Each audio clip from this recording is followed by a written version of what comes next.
Magandang umaga po mga katoro. Welcome to my channel, Turong Gala.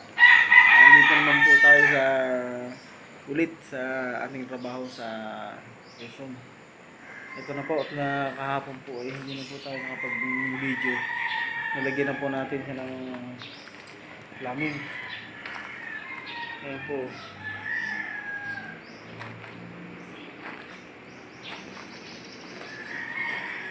Ito mga abang. Kapag lalagay na po tayo ng PPR. PPR po. Electrical. Ito po ngayon ay bubuhusan na.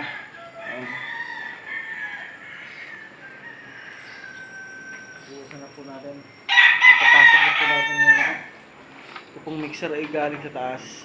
Binaba na ulit para mas mabilis sila. Mahirap kasi ito mano-mano. Po, nakaprepare na tayo. Hihintay na lang natin yung mga tao para magbuhos.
Nakapagpahakot na rin po tayo ng buhangin at graba mga katoro para po mas mabilis yung buhos natin.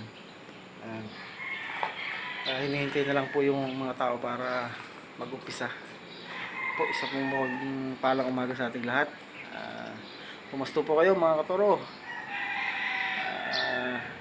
Dito na po ulit tayo sa trabaho natin sa bandang Quezon. Ayan. Kung tayo po ay makapadaan sa inyong page at ako'y bago pa, paki-subscribe, like, and share po. Paki-click na rin yung notification bell para po sa update po kayo sa aking mga video. Ayan po mga katoro. Ayan po naman mga katoro yung sinasabi ko sa inyo na dati na yung clearance ng pagitan ng soliras o tubo sa ilalim. Ayan po, napakaganda po ng kinalabasan ng buhos natin.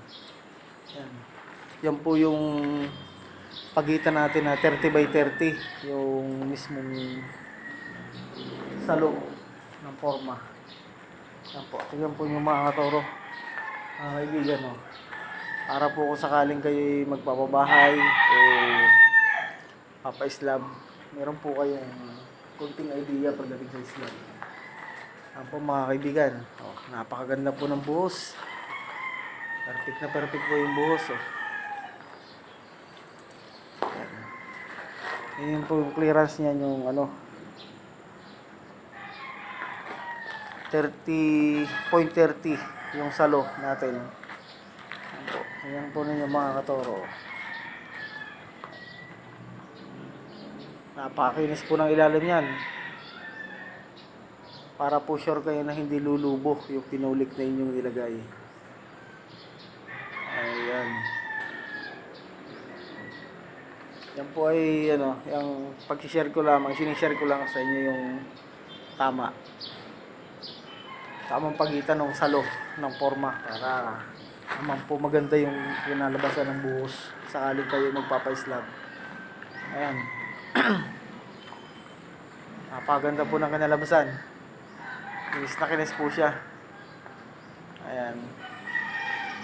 Sakali po kayo magpapa-slab ay yung 0.30 po yung gagawin yung salo na tubo kaya kahoy para siguradong mas makinis yung kakalabasan ng buhos natin. Ayan, hanggang sa muli po ulit video mga katoro, mga kaibigan.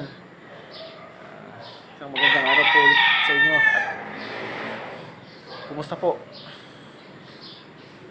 Nandito na lang po ulit yung video natin mga katoro. Ayan. Okay po.